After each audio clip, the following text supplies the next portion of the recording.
Hello! The aim of this video, that is part of the ICLUEx project, is to help you become familiar with graphs. This is the first step needed in order to report data effectively. Reporting data is an important learning skill that you will find very useful at the university. If you want to learn how to interpret graphs and report data, please watch part 2 of this video. The main thing we need to learn is what is a graph.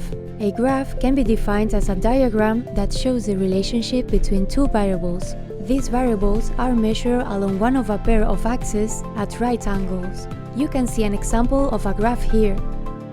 So, why do we use graphs? Graphs help us display information visually. However, countless kinds of graphs can be created for data visualization. Although there are different types of graphs, the following ones are the most common ones in our task at the university: line graphs, bar graphs, histograms, circle graphs, and stacked bar graphs. It is important to recognize the differences between them, to be able to choose the appropriate one for our specific purpose and make an exact interpretation.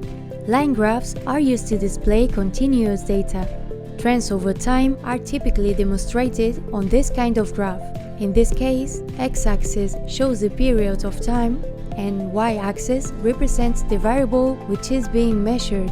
A prolonged line on a diagram means that the variable was changing continuously. In this example, the extended line represents constant change, and there is no stability.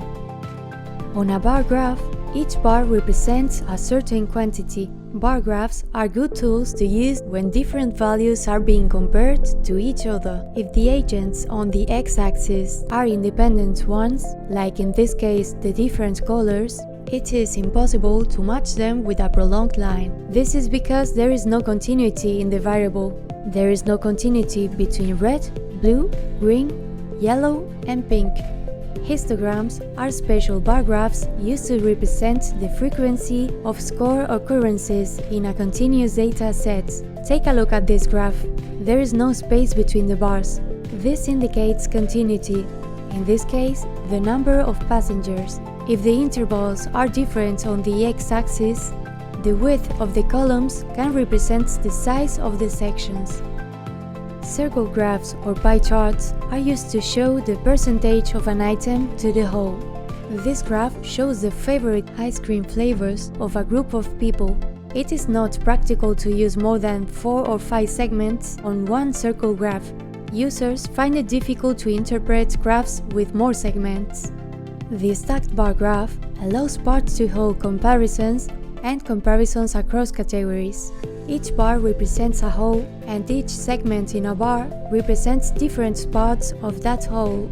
This graph shows the male age structure in several countries. The bars represent the countries, and each of them is divided into 3 segments, which correspond to age groups. This kind of graph can be used to compare different sets of data instead of employing several circle graphs. It is practical to use the same color code for each comparable area and maintain the same order for the examined variables. Every graph should include certain types of information in order to make the analysis easier and facilitate readers' understanding. These are the elements of a graph. First comes the title of the diagram. This is the name of the graph. It shows what is being measured, summarizing the data presented. It should be concise and clear. Then we see information about time and place. This is usually displayed in the title. It provides further information on the concept being measured. Next, we have the legend. That is the explanation of the color code used. Each color is related to what it means in the chart.